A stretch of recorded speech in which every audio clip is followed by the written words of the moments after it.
最好的节日礼物是什么？当然是亲手做一块五彩斑斓巧克力送给他了。这不就是给巧克力染个色吗？ No no no no， 用到的呢就是幼儿园学过的光的折射原理。简单来说呢，就是在巧克力表面做出很多微小的反光面。首先呢，我们在网上买一张食品级镭射模样，它表面有现成的光栅结构，要买不带保护层的。它的结构呢就可以印在巧克力上，把它剪成你想要印在巧克力上的形状，可以是爱心，可以是你想要表达的话。再剪几块小的镭射膜贴在模具里，然后融化一板从研发那里借来的巧克力，倒入模具中，捋平，再把剪好的镭射膜放上去，带镭射光的一面朝下，等它慢慢凝固。不是，你这个喜字是不是贴反的呀？好啦，凝固了，邦邦硬，准备脱模。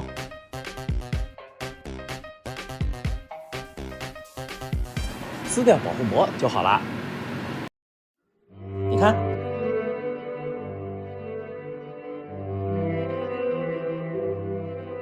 这份礼物呢，是多少钱也买不来的。所有男生，给我学起来！